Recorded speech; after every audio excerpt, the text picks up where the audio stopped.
This is Where Did the Road Go? Our aim is to explore the fringe, to be true skeptics and question openly, to investigate the paranormal, bring light to the dark corners of history, and give a voice to the shunned of science. We deal in mystery and the important questions that these subjects bring to light. What is reality? Who are we? And why are we here? Join us on the web at wheredidtheroadgo.com for a full show archive, links to all our social media, upcoming schedule, and much, much more. Now, join your host Soraya on this week's edition of Where Did the Road Go? Yes, and it is time once again for Where Did the Road Go, and we have Luke back. Hey, Luke. Hey, it's nice to be back. You're alive and functional and not in studio, but we have you anyway. Right, at least virtually. All right, and tonight we're also talking with Mr. Steve Stockton, who has a new book called More Strange Things in the Woods. How you doing, Steve? Doing great, Soraya. How you guys doing, Luke? Nice to meet you as well. And this is another collection of stories from people about, well, strange things in the woods. Yeah, this rides on the tails of the first book. Different stories, of course. A little darker turn this time, but all told as they were told to me and taken at face value. Yes, there was at least one, as we were discussing, that I feel like was either a hoax or maybe not what it seems. Absolutely, and like I said, I don't try and vet the stories. I tell them or actually retell them for their entertainment value. I'm telling them the way they were told to me. But there are some in there that'll make you scratch your head and think, what if? And I think that's, the suspension of disbelief is part of it when it comes to some of these stories of the paranormal. Oh, sure, absolutely. And I would think most of them are probably have a foot in reality, at least.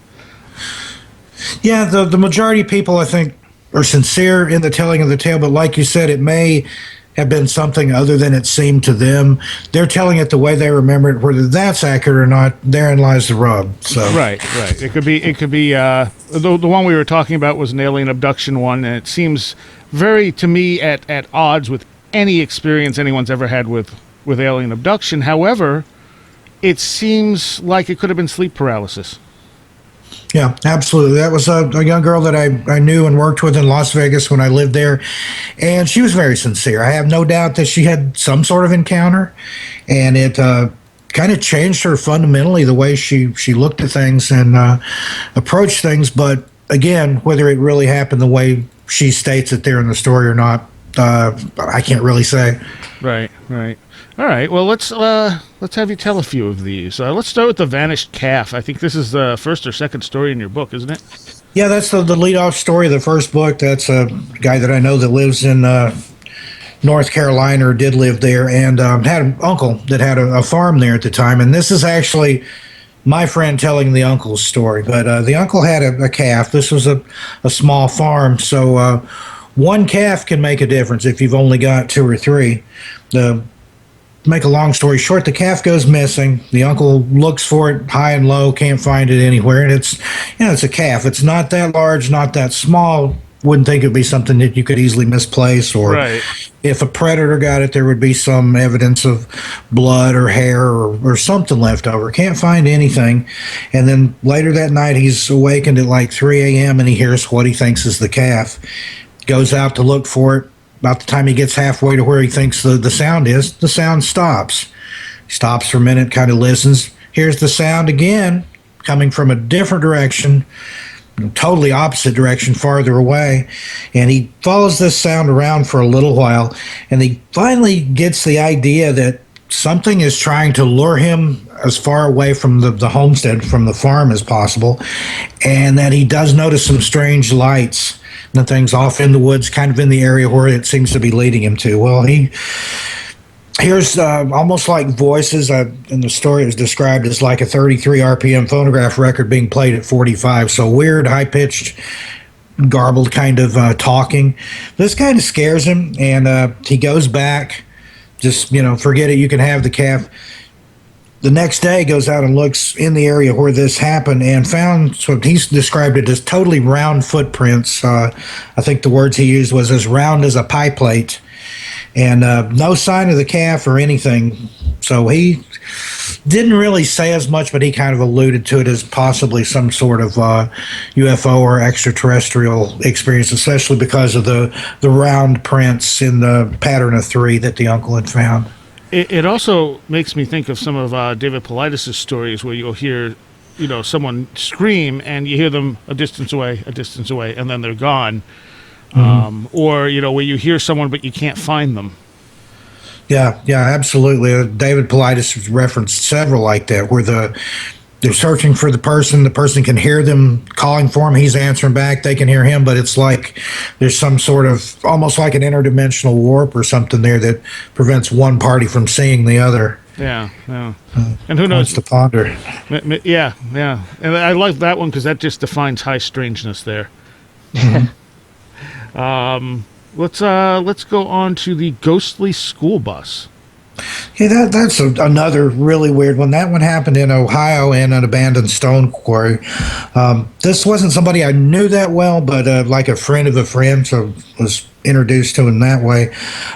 He was out basically bird hunting with a .22 rifle in a briar patch of berry bushes in the bottom of this abandoned quarry, and came across an old school bus inside this bramble. And first of all, how does a school bus get there? So the guy goes in, takes a look at it, looking around, can tell it's been there a while, everything's dusty and dirty. He decides to sit down in the back of it, thinking maybe, this will make a good bird blind. I can hide back here and fire out the window and get some birds, or it might have been squirrels he was hunting for, some kind of small game. Well, while he's sitting in the back, he hears these 2 voices. They get closer and closer and closer. Eventually, he realizes it's people headed for the bus, and he sort of slinks down onto the floor, hides under the seat there, and observes 2 young girls get on the bus and sit near the front, and they start talking with one another. He can't really tell what they're talking. They're speaking in quiet, hushed, almost conspiratorial tones, and he thinks, I think they were drinking something, like maybe out of coffee cups, like bone china cups, and he just decides to stay quiet and not scare him, because after all, they're 2 young kids and he's in here with a gun. He doesn't want any kind of incident like that, maybe frighten somebody and have angry parents come after him. So after about 20 or 30 minutes of remaining hidden, doesn't hear any more sounds. Takes a risk, looks around, bus is empty. He's the only one on it. He didn't hear him leave. He didn't hear the doors open and close, thing like that. He goes out, takes his leave, and even tried closing the doors, and it makes a lot of noise because this bus has obviously been sitting in this briar patch for a while. And it just, one of those things, he never was really sure what he had witnessed or why. I think that's the big question in a lot of these cases. People don't deny that they've seen something or experienced something out of the extraordinary, but the why factors in. Was it an omen? Was it a warning? Did it mean something? Did it mean something to somebody else? And he even went back sometime later and found pretty much the exact spot, but was unable to locate the bus or any evidence that had ever been there. So that just adds to the creep factor times 10. And it was a location that wouldn't have been easily mistaken from what it seemed.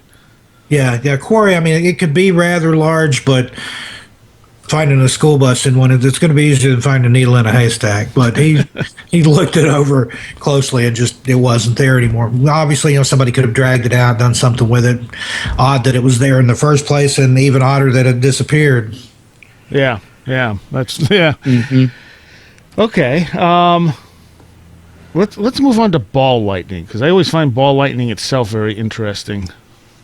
Yeah, I've actually had some experience with that myself. I've seen it before. It's a very interesting phenomena. The story in the book, that's not mine. That was a cousin of mine that saw that. He was out caught in a storm and happened to hide out under a little rock outcropping there, and saw. Well, first he felt the heaviness that came along with the storm, and I've been in some electrical storms where you could kind of feel the electricity in the air and knew that you needed to get out of that area because there was most likely going to be a lightning strike. He heard the sizzling noise and saw the ball lightning basically coming down the trail at him. It kind of bounced along, hit a tree, and he said it just exploded like in a shower of light. He could smell ozone and feel the discharged electricity and things in the air. So that's not really one of the stranger ones in the book. That's more of a natural phenomena type thing, but it is unusual, and it's not something that you see every day. No, ball lightning can do some really weird stuff too. Yeah, the time that I saw it, I was driving, caught out in a tornado or near a tornado, and I saw a ball cross a field, and it bounced over the highway and continued through the field on the other side of the road, and then went up a power pole and blew the transformer. Wow. The only time I've ever seen it is when there was a thunderstorm moving through, and like the edge of the storm was a little distance away from the side of our house, and I was watching ball lightning just move in and out of the clouds like repeatedly. If I had a camera then, it would have made a great video. Mm-hmm. Yeah, absolutely. But they still don't have a good explanation for how ball lightning even comes about. Yeah, it's one of those things even as advanced as science and meteorology and things are, they can't replicate it, and like you said, they can't really explain how it works, the physics behind it. All right, let's what was the next one? Oh, this one's kind of amusing. It's called Surf's Up. Yeah, that is a really weird story. This person I did know. He lived near Cumberland Gap, which is kind of upper middle Tennessee, and he'd been out in the woods hunting birds. And David Paulides will talk about this too. A lot of times, people that are out in the woods either berry picking or hunting or jogging, there's certain things that tend to be more, you have things happen to you if you're doing one of these things. Or maybe it's just the fact that people that pick berries or hunt are out in the woods more than people that aren't. But yeah, this guy, he observed something in the sky. It was shining. He could tell that it was spinning or turning or whatever. First he thought it was part of a small airplane or a glider that had maybe crashed or had come apart in the air. Object draws near. He sees the sun glinting off of it. Finally sees it fall near where he's at. He kept walking in a straight line, heard it in the trees. Turns out it's a surfboard. A full-size surfboard. Now, not a full-size like the old longboards, but probably, I think he said it was made by a company called Wave Riding Machines. I actually looked up at the company at one time. They're out of Kitty Hawk, North Carolina. And it's probably about a 6-foot fiberglass surfboard, foam core. So it is pretty light, but how did it get up there? Did it fall out of a small plane? Did it, the storm out on the, because this is, several hundred miles from the nearest ocean. So that was the thing. How did it get up in the sky? And then this guy sees it fall. And as far as I know, he still has it. He had it for a long time. I actually saw the surfboard had a big chunk taken out of it where it hit a good sized limb, looked like, on the way down. But interesting story nonetheless. Yeah, it's very Fortean. Mm-hmm. Yeah, Charles Fort, one of my heroes. I read those books as a child. The Reigns of Frogs and Fresh Meat and coins and stones and fish and just everything. Is the Fort, the Low, and Books of the Damned. Some of those just incredible catalogs of oddities. Yeah, and I'm always amazed at the sort of debunker explanation is, well, a whirlwind picked up a pond, and really, so where's all the other stuff from the pond, It only picked up the frogs? It only picked up the frogs. Well, anything with the same specific gravity or weight of the frogs would have been brought along too, by rule of physics, but not doesn't work that way. Not only that, but the frogs are all different sizes. It's not like certain sized frogs fall or certain sized fish fall. You got big ones, little ones. And like the Reigns of Fresh Meat and things, the debunker explanation for that is literally buzzard puke. But I don't buy that one either, That's a lot of buzzards. Yeah. Oh, okay. Let's Strange Machines. I was really fascinated by this one. You have two in here that have similarity to one another, and this is the first of these two. Very similar a lot of similarities between between Strange Machines and another one in the book called Mysterious Sphere. And odd thing about those, they're both from Oak Ridge, Tennessee, where I grew up. I know the people involved in both of the stories. And for people that don't know about Oak Ridge, it was the secret city. It was a city that didn't exist on any map or anywhere at one time. During the Manhattan Project, it was where part of the components for the atomic bombs were made, between there and Los Alamos, New Mexico.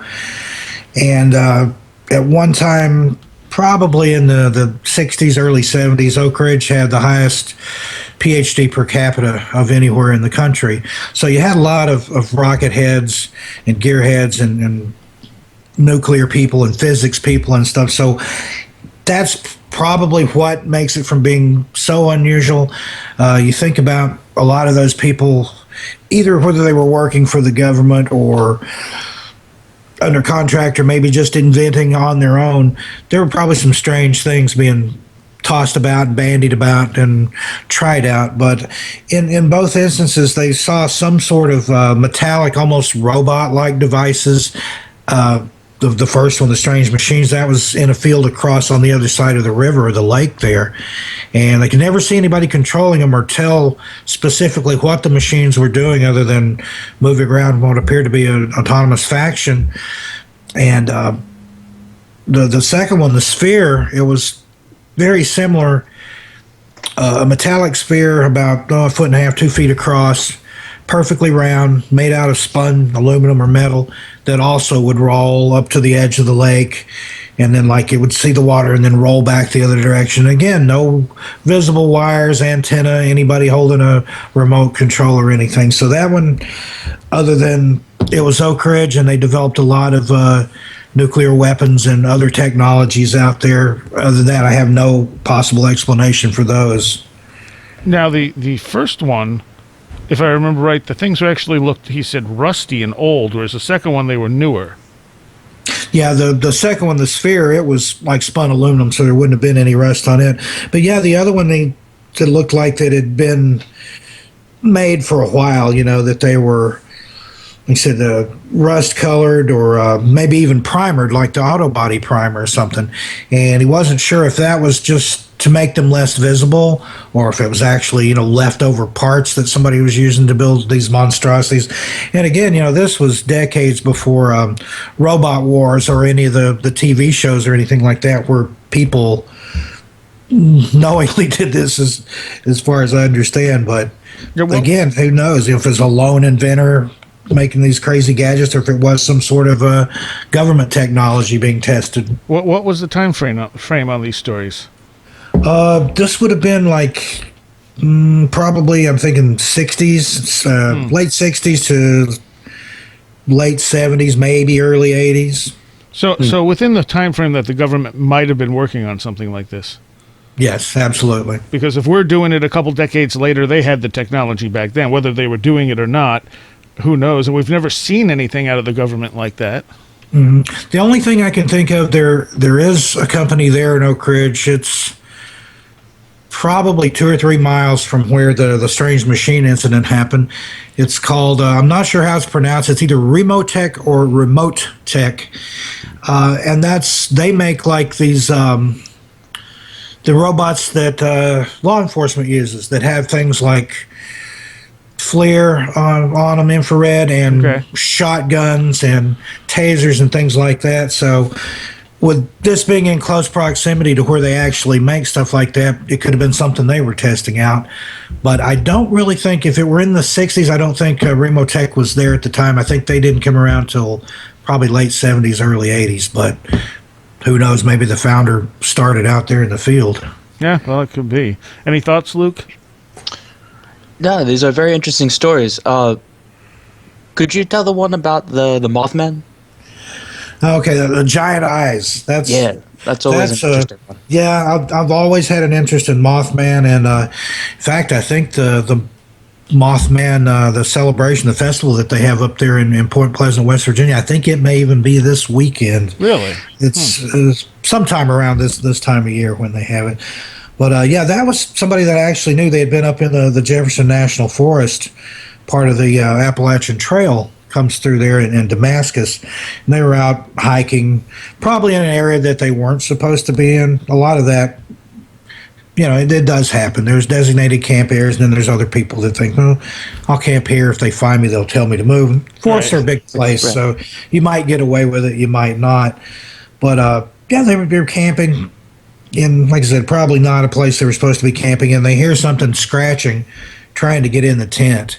And he said it wasn't like, a bug or even a dog or anything like that. This was something big scratching at the tent. And I think the oddest thing about that was if it was that big and could scratch that well, why didn't it just tear into the tent? But they ended up, they escaped out of the tent and moved the flashlight beam around in there. There was these two giant glowing eyes in the woods behind him. And he said, I don't mean like, a raccoon's eyes or a deer's eyes or something that you're used to seeing in the darkness. He said, these were huge. These were like, he said, almost the size of basketballs looked like to him, maybe a little bit smaller than that. And they ran. They just left everything and took off. And Fair enough. Went back the next day to get their stuff, and it was kind of thrashed around and destroyed. But who can blame him? If I came across Mothman, he's just standing there looking at me, I think I would run too, and I can get another tent. The Mothman Festival is actually September 19th and 20th. Okay, I was off by a month. Yeah. I knew it was coming up soon. I've been to that before. A friend of mine actually runs the Mothman Museum there. It's a lot of fun if you've never been. It's just across the river from Gallipolis, Ohio, and right there you can see where the Silver Bridge collapse was. If you've ever read the book by Gray Barker or any of them, John Keel, Mothman Prophecies, another excellent book.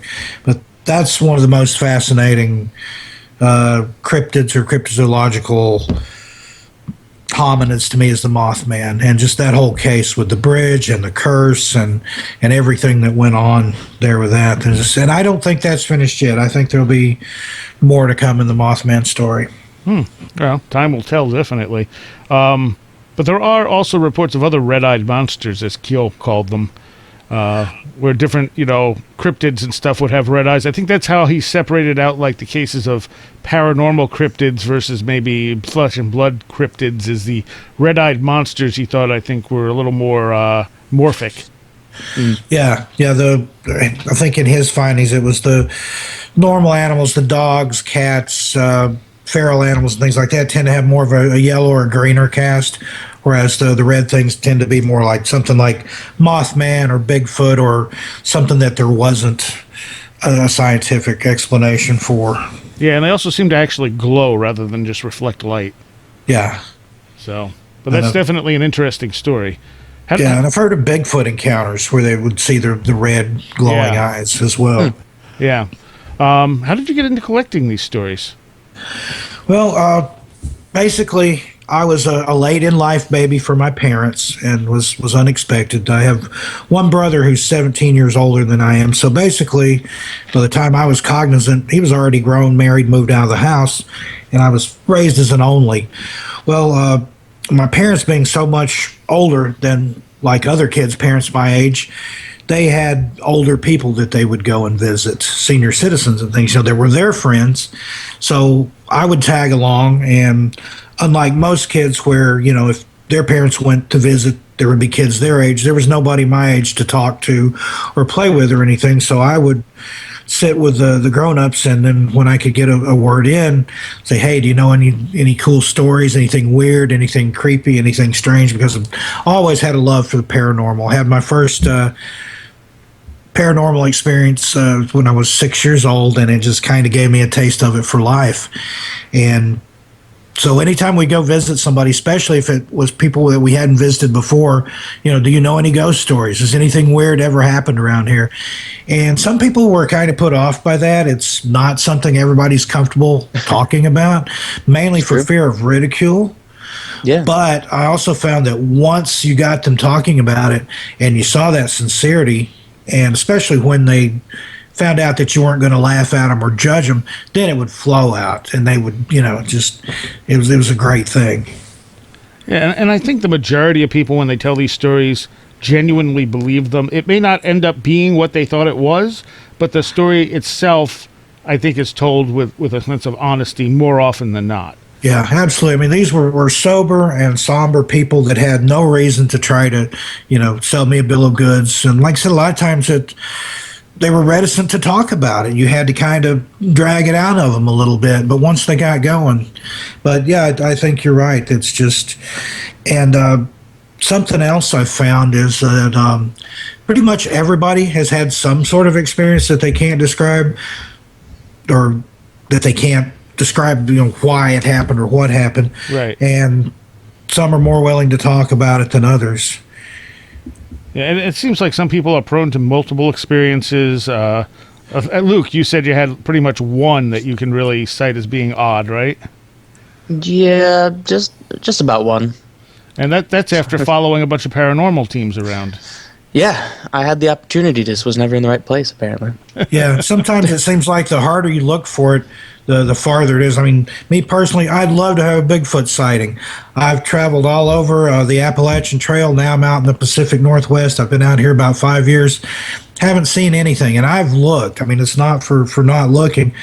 But the closest I've had a few years ago in the Smokies, North Georgia part of just below the Smokies off the Appalachian Trail there. I did hear some of the yips and yows, tree knockings, and one night I had stones thrown at me, and that was really weird sensations. They were little flat, like river rocks, maybe an inch or two in diameter, oval shaped, and it was almost like they fell on me rather than being thrown at me. And they would be warm to the touch, like something had been holding them in its hand while it was tossing them at me one at a time. So that's the closest thing I've had to a Bigfoot encounter. Now, I did see what I believe was a ghost when I was young. I may have told that story last time I was on. I believe so. You're welcome to reiterate it if you want. Yeah, I'll give the short version. I was 6 years old, waiting for a friend to come home. I'm playing in the front yard. We lived our driveway was 212 feet long. We lived out in the country. And there was an inverted T intersection right in front of our house. I'm waiting for my friend. I'm about halfway into the yard, so 100 feet from the road. I see a car pull up, and I think, that's not my friend. But all of a sudden, I see a small child, run out, not get out of the car, but run out from behind the car, run across the road in front of the car, and I'm thinking, that little kid is going to get hit. The driver of the car doesn't see any of this, just turns and goes on his merry way. In the meantime, the kid continues across the street down into our yard, which this part of it was just grass, and a toddler, maybe between a year and 2 years old, like 18 months old. Little kids, sometimes they'll start running and they kind of can't control it because they barely mastered walking. They'll run too fast and they just flat out fall down. Well, when the kid runs too fast, he falls, disappears, nothing. I didn't take my eyes off the spot, went straight to the spot. There's absolutely nothing there, not a hole, not anything other than grass and dirt and ground. No place for a kid to go. And I looked for a long time. I even went back with a shovel and tried digging around thinking, I was going to find something, but I never did. And to this day, I have no explanation, but I know what I saw. Yeah. And that was my first encounter. And kind of paraphrasing Einstein here, he said some people never see miracles and other people see them every day. And I think it's kind of the same thing with the paranormal. It's if you're open to it and you're receptive to it, you're more likely to experience it than somebody that's not, that maybe people have had experiences and they've just, shrugged it off like, I didn't really see that, or that couldn't have been what I saw, so I didn't even see it, that type of thing. I think you run into a certain amount of denial like that as well. I totally agree. The Bigfoot thing, where you're getting the rocks thrown at you, it always strikes me that things like that, hearing the owls and stuff, if you were in a house, it would be called a poltergeist. You got to wonder if there's a connection. Phenomena. Yeah. So, speaking of things raining down from the sky, why don't you tell the marble story? Yeah, that was another interesting tale. That was an elderly friend of my mother's, and when you read the story, you can tell it's a pretty dated story because she talks about playing marbles at school and how the kids were all proud of their marble collection. So that tells you it's been a long time ago. I mean, when's the last time you heard about a kid playing marbles? But she was out just walking along, and again, she was picking berries. Here's another person, out in the berry patch. David Politis will tell you that strange things happen in these berry patches. She has a little tin lard bucket that she's been picking berries in. Something hits her on the shoulder. She thinks it's a bee because there's a lot of bumblebees around. Looks, and it's this shiny blue marble, and she's like, wow, this is nice. I'm gonna pick this up and put it in my collection. And then again, she hears something else, a little muffled poof on the ground, turns around, there's another marble, and she looks up in the sky and can actually see them falling, but not really where they're falling from, meaning that they were falling from high enough up that it was out of sight wherever they were. And she picked up, she said, a partial pail full of them before they stopped. And this another Fortean story here. It's a rain of something from the sky that wasn't supposed to be there. And like in Fort's writings, it always happens, when there's no clouds, it's a blue day, or blue sky day, there's no cover of any sort where a prankster could hide and toss these things. And plus they were falling straight down, not at an arc or an angle like if somebody had tossed them. Right. And she said quite a few of them fell too. Yeah, I don't remember an exact count, but enough that she put them in the pail that she was carrying berries in and called them back, took them back home with her. And she also talked about, much like the stones that hit me, the marbles were warm to the touch when she picked them up. So another strange coincidence there. And it's weird that they're marbles. I mean, stones you're going to find outside, but marbles. Yeah. Right. Even if it was from a plane, well, I think if they fell from a plane, she would be hurt if they hit her. But yeah, Yeah, and that was the same thing with the stones, that when I was hit with those, even though they were tossed or thrown or whatever, it was like when they hit me, it was like I was being hit with a cotton ball or a marshmallow. And then when it hit the ground, I would actually, feel the vibration of the heaviness of the stone. But when I was actually being struck with it, there was no weight or heaviness to it, which I don't even know how to explain that. Yeah, it obviously wasn't trying to hurt you, whatever it was. Yeah, almost like it was levitating the stones into me, and then they would hit the ground. It's a bizarre feeling. Just for kicks. So another very Keel-like story that you have in here is Hatman. Yeah, love that story. African-American girl I knew that had a grandmama, that she called her, that lived in the town of Dunn, North Carolina. And I've been to Dunn. There was a book I read by the author's name escapes me right now, but it's called Weird America. Jim Brandon was the author. This was, I think it was published in 1978, and it was kind of like a guidebook to unusual places in the United States. And Dunn, North Carolina was one of the places that it mentioned because they'd had some just really unusual activity there. So sometime probably mid to late 80s, I took a trip to Dunn just to do a little research for myself, and I actually talked to the retired newspaper editor there who had investigated a lot of these strange phenomena. He's passed on now, but that was kind of how I met this girl, because she had grown up there, and actually her grandmother had lived there, and she'd gone to visit her grandmother there. But she experienced a elderly man with a stovepipe hat standing in the shadows, smoking a pipe and watching her from a distance. He like grinning at her.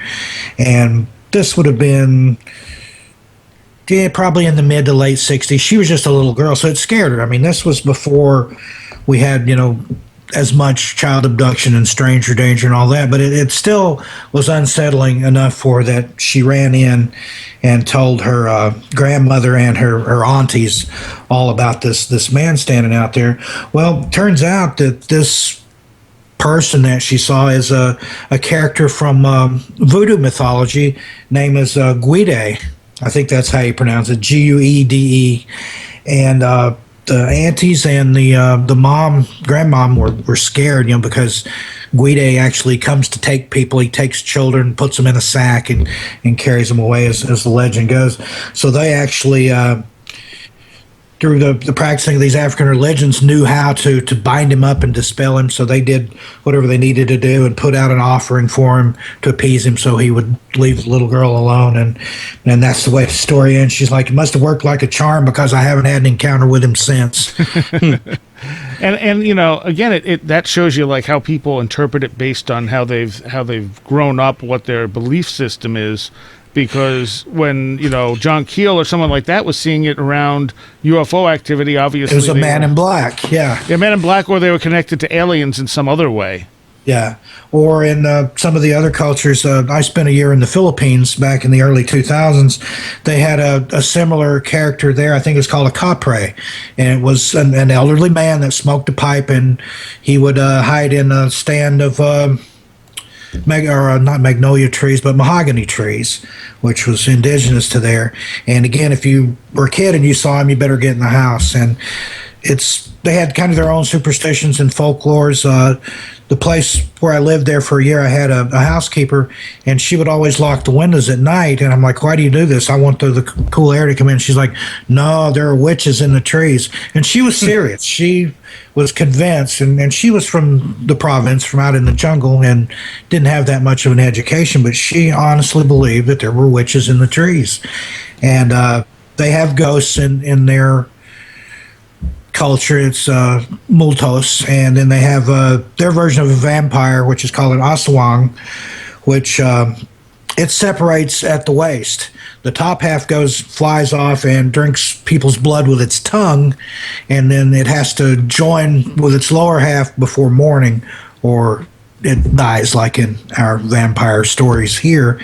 And instead of driving a stake through its heart to kill it, you have to find the lower part, the lower torso and the legs, and pour salt in it to kill the aswang. Oh, that's fascinating. Huh.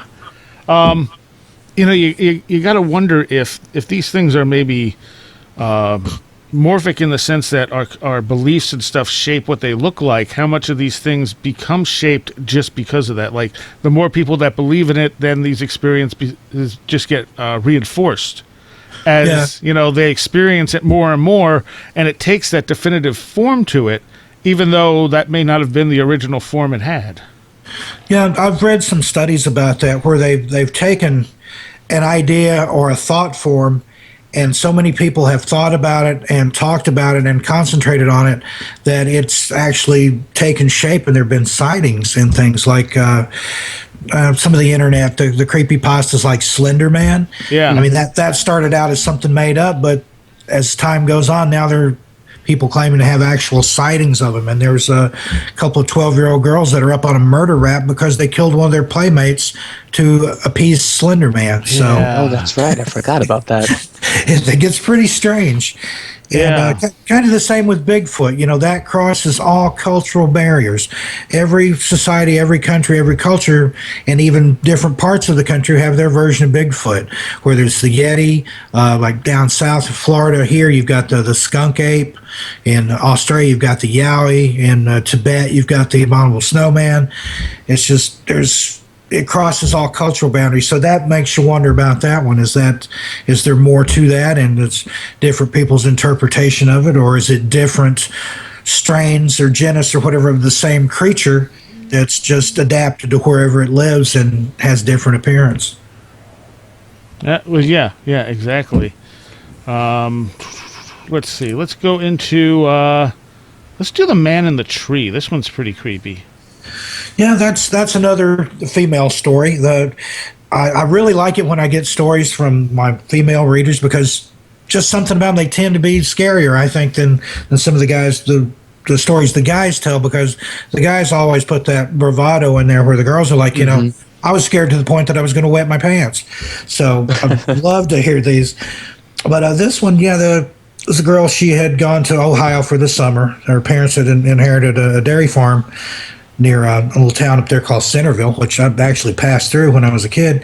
She's like 13 years old and into the gothic lifestyle. You know, she dressed in black and was unhappy and depressed of her own doing, you know, because that was what kids in her clique did. So here she is, a goth kid on a farm in the middle of nowhere. To me, that's, you know, a recipe for something weird going to happen right there. So she's out walking along. She's out writing or reciting some of her poetry. She had a little theater in the round that she was doing there in the woods. And she looks up and notices a guy in a tree several dozen yards away watching her. And she's thinking, okay, I know I'm putting on a show, but who is this guy that's watching me? So she kind of embarrasses her at first, and then she walks over just to see what the guy's up to. Goes straight to the tree, looks up in it. There's no guy there. She walks all around it, checks it up. Okay, well, he must have climbed down and ran away. So she goes back to her spot where she's at. Sure enough, looks up. There's the guy in the tree watching her again. And this went on for several times. And she finally just gave up and left, and the guy was still in the tree as far as she knew. And the other thing about that, the area where she was doing her little performance and things was a fairy circle. And if you look at some of the folklore and some of the mythology, and I mean, some of the cultures like in Norway and places like that, they genuinely believe in fairies and elves and things. And you're not supposed to get in a fairy circle. You're asking for trouble. You're basically offering yourself to the wee folk. There was a place in Norway that I read about where they actually routed a new highway around a boulder because they thought fairies or elves lived in the boulder and they didn't want to disturb them. Yeah. And that's exactly what I thought of. I mean, it gave it credibility because it did fit that old fairy story sort of feel. And she wasn't aware of that, apparently, and I said that was kind of her take on it. Was, I was in a fairy circle and I had something strange happen. Yeah. And the other thing when you deal with like the boulder fields and stuff, that's one of the places people disappear too. That David Paulides has found that people either disappear or reappear in boulder fields. Yeah, some of those cases are strange. Like the one guy they found dead in a boulder field. It was in a flat area, no cliffs or anything around, but it looked like he had been dropped in that area. And that makes you wonder, is a black helicopter, UFO abduction? How did the guy get up in the sky to get dropped in a boulder field? Yeah. And I've actually looked at some research about the boulder fields and where people go missing or anything. If you look at a map of the United States that shows where the heaviest concentrations of granite are, those are also the areas where most people go missing. And in the middle of the country where you have the least people go missing, that's also the areas where there's the least amount of granite. So I don't know if there's a connection there. I know like Lauren Coleman and some of the other cryptozoologists, he's talked about how sometimes the properties of granite can do strange things. And I've even read stuff about some of the spook lights they see along old railroad beds. The pseudoscientists, the people that are not quite sure here, or maybe parapsychologists, paranormalists, have conjectured that maybe it has something to do with the way those old railroad beds are built, with a layer of dirt and then a layer of rock and then the rails on top of that and things. There's a certain composition in those railroad beds, and they think that maybe that somehow helps bring about the effect of the phantom lights, is what I'm trying to say. That's interesting. Yeah, I mean, it almost sounds like Wilhelm Reich stuff. The interchanging of organic and non-organic material. The orgone energy, yeah. And well, I mean, you look at things that we do accept and we do believe in, like the piezo lighters. That's a little crystal, and you run a charge across that with a battery, and it makes a spark. And then there's also certain, can't remember the type of rock, but you can clack two of them together in the darkness and see a little spark made inside the rock. Yeah. And I think there's also a belief that haunted areas on top of granite are more likely to have activity than other areas. Yeah, that's from what I've read, it's more the residual hauntings where it's the same thing played over and over. And what I've seen conjectured was it's like kind of the same principle as an audio tape, which is ferrous, particles adhered to the tape, and then they record the electric signal that produces the audio. Kind of the same thing, that the granite absorbs these signals somehow, and then through proper natural conditions, it's played back like in an endless loop. Yeah. So kind of heady stuff to think about, but if you look at some of the places really, really old haunted places like in England and things, there's granite construction there, so it kind of makes sense in a roundabout way. Yeah, no, it definitely does. There definitely seems to be a connection there between granite and some of this phenomena. It's just a matter of understanding truly what it is. That's the hard part. Yeah. Yeah, just something that we haven't discovered yet, or that it's only in theory right now. Let's do the accident. This one definitely has a major creep factor to it. Yeah, that one is really strange. That's a friend of the family. He and his dad had been to a car auction in, I think it was just outside Chattanooga, maybe in North Georgia. They were headed back home around 2 o'clock in the morning, come around a curve in the road, and there's a white utility van sitting sideways in the road, pretty much blocking the way. The rear doors of the van are opened up. There's power tools scattered all over the place. Well, they're trying to figure out a way to get around this or what's going on. The dad kind of backs their car up and shines the headlights. Well, the kid notices that over on the side of the road and the shoulder, under some broken tree limbs, there's a motorcycle laying there, and that there's blood all over the place on the leaves and on, I think it was on the motorcycle too. And just there's nobody around. They're not sure, have we happened across an accident? Is it a murder scene? Are there people with guns here? So they navigate around the van, tear off down the road. They come to like a little all-night truck stop, diner, coffee shop type place, and as luck would have it, just as they're pulling in, there's a state trooper pulling in too, and they jump out and tell this breathless, fantastic tale about all the stuff they found in the road. Trooper, concerned, follows them back to the spot, probably about, I think they estimated 20 minutes to the diner and then another 20 minutes back to the spot.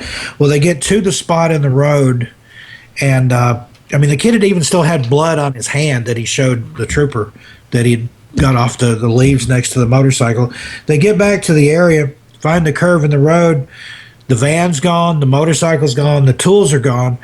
There's still some broken limbs and things in the road, but there's no sign of any accident or anything at all other than the broken branches. It's like the whole place had been scrubbed, even the blood was gone. So again, was it a mob hit, an abduction, an alien abduction? Who knows? It's just one of those things. And he said that looking back, that was one of the creepiest things that he'd ever experienced, and just so many questions. A crime scene, an abduction, a ghostly replaying of some event from the past. How could it have been cleaned up so fast? He says, I have no answers and at least a million questions. So I love stories like that where there's just so many possible explanations. Some of them, explained away by sort of normal things like a robbery or a murder, right, or something paranormal, or like I said, an event that hadn't happened yet, or something being replayed that had happened before. So that covers the whole spectrum there. And in a similar story, you have What Did We Run Over? Yeah, that was actually some of my family members. It was one of my cousins. They were on their way to a family reunion, and one car following along behind the other, and didn't really see anything other than a dark shape darted out, hit it with the car, and didn't see anything go under the car or to the side of the road. Got to where they were going and looked at the car that had hit whatever it was. Car was covered in blood. They said there was just a lot of blood, like a scary amount of blood. So that concerned them. They drove back to where it had happened, took the time and drove back, and there was absolutely nothing there. There was blood in the road, and they looked to the side, the ditches and things on each side of the road, and could find no evidence where anything had gone.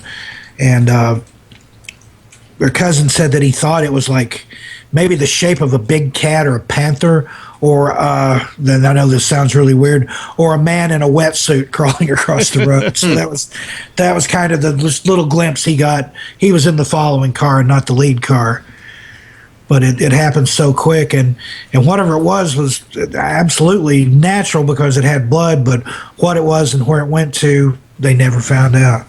Now, it could have been a deer or something like that. The next person along picks it up, throws it in the back of their truck. Hey, we've got some good venison jerky. It's could be there are possible explanations, but it is nice to sit and think of the weird ones too.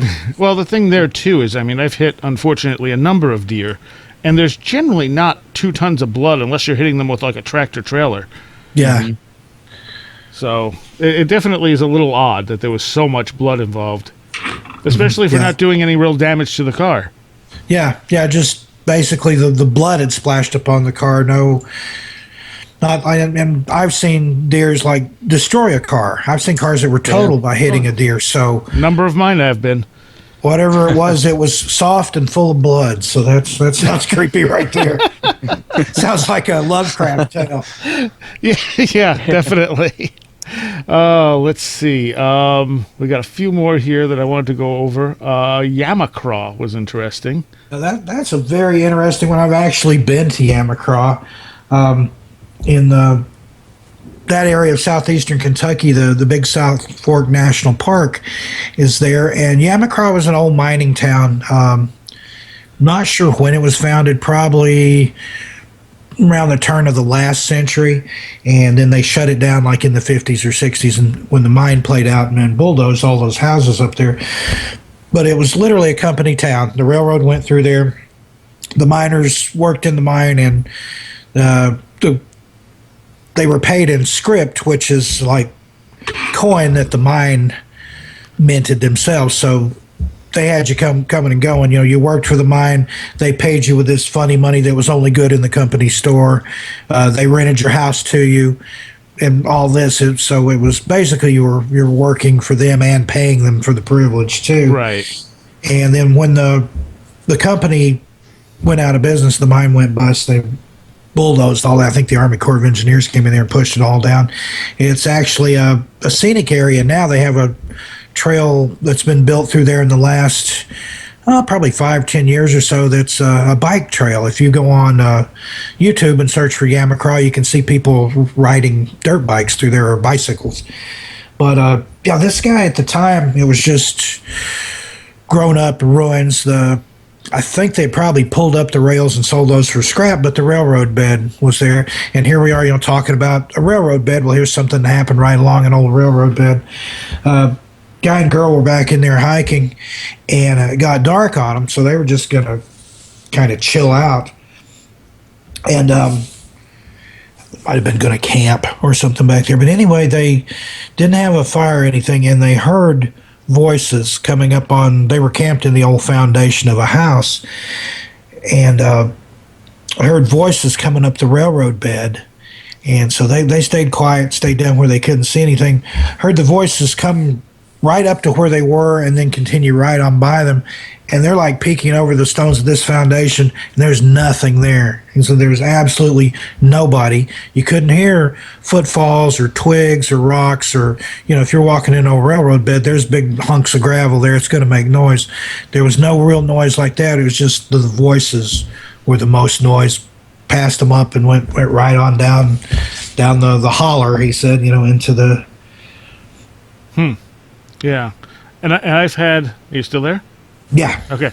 I've had actually an opposite type of experience with that. A friend of mine and I were walking in the middle of nowhere, middle of the night, like 2, 3 in the morning, and he walks off to the side of the road to relieve himself, and we're standing there. I'm standing there waiting for him, and it's so pitch black you can't see your hand in front of your face, because it's literally the middle of nowhere. There's just open fields around, no lights, no moon, and we hear footsteps. And the footsteps just walk right between us and keep going. I've had that experience. I was out on an area in Knox County, Tennessee, on Beaver Creek, which is a creek that actually starts up in Virginia and runs down through Tennessee and into Georgia, I believe. And I was walking along the creek bank, and this area where it was, the creek was kind of low that time of year. There was gravel or rocks on the other side of the creek. I could hear footsteps in the rocks. I would stop, and then the footsteps would continue on 1 or 2 more steps, and then they would stop. I would start walking in, and then the footsteps would start back, just on the other side of the creek. So I got out of there. And, I look at my experience and say, well, maybe someone else was walking around at 2 in the morning on a back road where there's, like, no one around. It just seems very unlikely. But, and they didn't say anything. Yeah. And, I look at my experience and say, well, maybe someone else was walking around at 2 in the morning on a back road where there's, like, no one around. It just seems very unlikely. 'Cause, and they didn't say anything. You would think, walking up on a couple of people, you might want to know, hey, I don't know. It was just definitely weird. Let's go to a haunted school. Okay, that one's from California. And that one's, it's strange enough, but it's got some other aspects to it that usually would make me discount a story like this. But the main thing being, this was like the local hangout for people who would go and smoke pot and take hallucinogens and things like that. So a lot of times if it's framed like that, I would be like, yeah, okay. Right. But this one, it seems so sincere. The guy was talking about going back in there to this area, and it was like a rite of passage. To be one of the guys or whatever, you had to go with them back to this old school. And the way it happened, the school had burned, and the only thing that was left was the stone walls. The roof was gone, and in the meantime, trees had grown up in there. I mean, like big trees. And the guy said that he was sitting in there, and the tops of the trees would bend over and like point toward the ground. He would see this happening. But again, this guy was taking mind-altering chemicals and stuff. But he said that there were times when stuff would happen there, like the thing with the trees, that everyone would experience. Even some of the new people that weren't drinking or high in the least would experience. And it was one of those places where it also had a propensity for people would go up there and do homemade like witchcraft and satanic rituals and stuff. And I don't think it was anything organized, but probably just some heavy metal kids fooling around in the woods. But sometimes I think doing that, what you're messing with might take it a little more seriously than you do, and you can kind of open a doorway and invite things in that you don't necessarily mean to or even know that you're doing. Right. Okay, let's, and this one's interesting. This is called the Pile of Wallets. We actually have a follow-up to this. Yeah, that was a guy that I worked with back in the 80s. I was working at a fast food restaurant in West Knoxville there. And he had this fantastical story because even then, I like to get out in the woods on my days off and stuff. And he's like, well, let me tell you about something I saw in the woods one time in New Hampshire. He's like, I was out hiking alone. I came across a pine thicket, and I think like your friend, he'd gone in there to relieve himself, and he notices something under the pine needles there, and he kind of kicks his foot around in it, uncovers a wallet. He gets a stick, pokes around some more. All of a sudden, he's got a whole pile of wallets here. And he's looking at them, and they're like, they have IDs and people's picture IDs and things in there. He said, some of them had other things, credit cards. There was, I think, a little bit of money still in there and stuff. And he said, I got the strangest feeling like I was being watched. And he's like, suddenly it dawned on me, this is a serial killer's dumping ground. There's probably bodies underneath these pine needles. The guy's watching me. This is his trophy area where he keeps the trophies from his victims. I need to get out of here or my wallet's going to be in that pile. So he runs away. This was set in the early 80s. And I remembered the story. I wanted to put it in the book. And it was one of those, it was just, almost too cut and dry, too fantastic. I'm thinking, well, what are the odds? So I went ahead and put it in the book. And then after I published the book, I was doing a little research, and I sent the link to you there, Sarai, if you'd like to put it in the show notes. And I actually found a link to where this little town in New Hampshire, they found in the woods, I think a hunter or a hiker, somebody found a pile of wallets. And basically what this guy I knew had said, that's what the cop that went up there to take a look at it said, that, I'm thinking there's probably bodies under here. This is probably a serial killer's dumping ground. But when it was all said and done, they found out that these were wallets that were stolen from hospital employee robbery, like during the late 80s, or I'm sorry, late 70s, early 80s, where the guy had gone into the locker room and pilfered nurses' pocketbooks and personal belongings, kept what he wanted, and then took the rest off out in the woods and tossed it away. So it fits exactly with the story that the guy told me. The state is right, the time frame is right, and if nothing else, I'm glad I included it, because sometimes, even though it may seem far-fetched, a person could be telling the truth. And like I said, I don't vet these stories. The alien abduction one, yeah, but the girl that told that to me, she was sincere as could be. She believed it happened to her, just like this guy believed he found a serial killer's lair in the woods. Turned out to be something else, but that's just said that's to me, that's where the fun in doing these stories comes in, just the wondering and the thinking, and could it be? And in this case, I think it was. All right, and I want to get 2 more out here tonight before we end this, but tell people where they can get the books.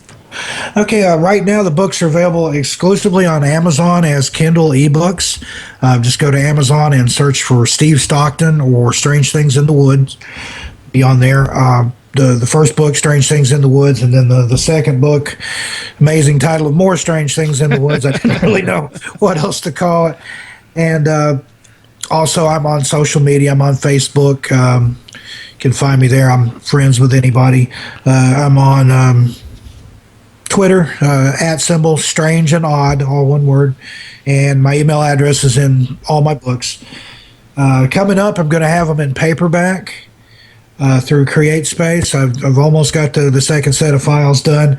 And I'm actually working on a third book, and this one is going to be my own personal stories. So that's going to be coming out in the fall, and that one hopefully will be available in ebook or paper book right off the bat. Nice. Okay, and are you working on another one of these collections as well? Yeah, I've actually got enough stories right now just from people that have sought me out after this book that I could do yet more Strange Things in the Wood, or Son of Strange Things in the Wood. And I'll probably, I don't want to, never say never, I don't want to stop with a third in the series, but I may go and do something else there. I've got another book that I've been doing research for that's a book of just pure ghost stories, which is something I've always wanted to do. So I'm kind of working on that. I don't want to release a lot of details on that one yet, but it is in the works, and as soon as I can get it done and get it out there. But I'm having a lot of fun with it. All right. So let's do these last 2 here. This one, again, I love because I love things that are reminiscent of the old fairy faith. And this is called The Little Man. Okay, The Little Man. Yeah, that one happened in... Trying to remember where that one happened at. This is similar to the kid that I was talking about in Dunn, North Carolina. The newspaper editor there had written about in the 60s the cavortings of a little man the size of a Coke bottle, and that's kind of what this was. Except this kid didn't say Coke bottle; it was a more modern encounter. He said it was about the size of a 2-liter Coke bottle, whereas the man in North Carolina was one of the small green Coke bottles. And the kids were playing in the weeds. They had a little area they call the jungle there, where it was overgrown with vines and junk, and where people would cast off their old furniture and illegally dump garbage and stuff. They were digging around in there, and they saw this tiny man, and wearing some sort of like shapeless, homemade looking clothing. And the thing that struck them the most was just not that they were witnessing this tiny little man, but it was very angry at them. And it really scared the crap out of them. And they were crying and running down the ditch line and trying to get home. And they'd heard stories about the ditch. They were the first ones to see the little man. And took them a while to go back and hang out in the ditch, because this was, he said, a lot of older kids played in there too. It was where they kept their stash of Playboys, so that gives you more of a date on it. That's, I think all the kids look at that online now, but right. When I was a kid, there was always somebody had a Playboy stashed under a bucket in the woods or something. Or we even read a really interesting bit of conjecture, tongue-in-cheek, about a porn fairy that used to run around in the woods in the 70s and leave magazines for people to find. So, interesting concept there. But yeah, that one, just a tiny little man that was angry at him. All right, so the last one I want you to get into, and this is just a fraction of the stories in the book. You have a lot of stories in here. Most of them are just a few pages long. You have a few longer ones, but yeah, it's well worth the read. I'll tell you that. I enjoyed it greatly going through it, as I did the first one. So, yeah, I've had people tell me that they really appreciate the length of the stories. One guy, and he said, don't get me the wrong way, I mean this as a compliment, but he said it's good bathroom reading material. Well, it's something you could stop at any point because you're only going a few pages to the next Yeah, chapter. And if you're like me, you hate stopping in the middle of a chapter. Yeah, absolutely. Tried to keep it short and sweet. Like I said, there are some longer ones in there, and this time in particular because said this book took a little bit darker turn where there was some humorous ones in the other one. There's not so many funny ones in here, and these are all scary to some degree. Well, except for the surfboard. Yeah, that was not really scary. More of a puzzle than. Right. But didn't have the humorous ones like I did in the other book, like the Right. light in the coffin, where it was the guy was convinced he had seen a light in a coffin in the woods and it was foretelling his own death, and he's all shaken up and scared. His dad takes him back out, and it's a lightning bug caught in a spider web in a hollow log. Right. And then I had another one that wasn't anything scary at all, where a guy found a aluminum briefcase under some rocks at the foot of a tree and thought he'd found, drug money or maybe even drugs or something. Opens it up and there's a dog skeleton in there and a letter that had been sealed in plastic about Brewster, the best hunting dog that ever was or something. So that was just kind of a human interest thing. But Yeah. it's not anything like this in this one. These are all strange or the least scary one would probably be the surfboard, but anything else has got, or maybe the marbles. Yeah. But anything else has got that little edge of the bizarre or a little bit of horror to it. And to emphasize that, let's do the crying grave. Yeah, that's a really, really good one. That one was in North Georgia. There's an old home site there that this person was another friend of a friend, and one of those things that had been talked about, that this old home site was haunted, and the guy said he could remember, back to elementary school days that kids always had a spooky story about this idea that was told as gospel, and particularly around Halloween and out on the playground, they would talk about this place. So he and one of his friends decided they're going to go out there one night and check this place out, and the story was that if you went to this family plot, and a lot of people, I don't know if get that concept or not, but in the last couple of centuries, not everybody was buried in a graveyard or cemetery, although a lot were. The wealthier people had a family plot, which was a little gravesite right next to their house. So that's, if any listeners wondering what a family plot is, that's what we're talking about.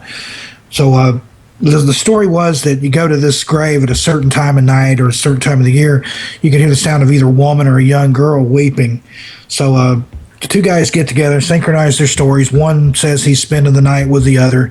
They tell their moms that. They sneak off out into the woods and go along the goat path, the little narrow trail to get back into where it was, and kind of, getting freaked out. They're in this area that's nobody's lived back there for decades and decades, and they start hearing this like a low moaning sound. The guy described it as sounding kind of like somebody blowing across the top of a Coke bottle, that whoo kind of sound. And click on their flashlights. They're looking around. They don't see anything. Sure enough, the crying noise escalates up from that to almost a wail and to sound very human. And at that point, they just, okay, we've had enough. We're out of here. And we don't need to prove anything to ourselves. We heard the infamous, crying grave of Catoosa County. And that's one of those, it's, if you believe in like some of the folklore, there are banshees and things that cry, but those usually foretell the death of a certain person. But on the natural side of things, I've also heard that certain cats, big cats like mountain lions or panthers, some of their cries will almost sound like a woman screaming. And that was always told as a cautionary tale that apparently if you thought, way back, if you heard a woman screaming and you went to investigate, there was a big cat that was going to eat you. So I kind of lure you in with a scream and then, haha, it's not a woman, it's me. So I don't know. It could go either way on that. But this guy swore up and down that they heard what sounded like a woman crying, and the only thing about it having a possible explanation like a big cat or something like that, a big cat wouldn't be around for decades. I mean, I'm sure its progeny could be, but that would be really unusual. So what here, who knows? It's a great story though. I love that one. Yes, definitely creepy. I mean, if you really picture what they're experiencing, it would definitely be a kid, you're out with your bicycle and you're in this near this old abandoned house where nobody's lived in forever, and you're at a grave and you hear what sounds like a woman crying. Yeah, that would be another soil yourself type of experience there. All right. So the book is More Strange Things in the Woods. You are Steve Stockton. And you are going to, if people want to send you stories or get in touch with you, you're looking for more, correct? Yeah, absolutely. Always love to hear a good story. And a lot of times people say, well, I don't know, if this is something you'd want to hear or not. But no, I love any kind of story. Send it to me. In fact, if you don't mind, I'll give my email address. Go ahead. Steve Stockton, and then the number is 81, Steve Stockton 81 at gmail.com. I like to hear from fans. I like to hear with people that have their own stories and things. And then I've had some other people write me saying, hey, this is an inspiration. My family's got a bunch of stories. I want to do a book. So I've given them tips on how to get started, because I'd written these all down and never really planned to publish them. And it just so happened that with Amazon and the Kindle desktop publishing and things, it gave me, an outlet to do that. Because I had kind of an epiphany at my grandmother's funeral. I looked at her there in the coffin, and I thought about, all these stories I'd ever heard her tell. They died right there with her unless somebody passes them on. And while the South, where I'm from, we have a great oral tradition, sometimes you got to write things down. So by doing that, I've passed these stories on, and not just the stories, but in a way, the people that told them will live on, for a long, long time anyway, for a lot longer than they would have without going through this medium, because these books have sold a lot. So I'm really happy with the success that it's seen. All right. Well, thank you for coming on and talking with us. We'll have you back when you have your the book of your own stories out. Awesome. And Thank you. That'll be this fall, you think? Yeah, should have it out. I'm thinking early September. We'll say right now, early September, I should have the book of my own stories sometime in September. Cool. Awesome. I look forward to it. All right. Thanks, Soraya. Thank you, Luke. No problem.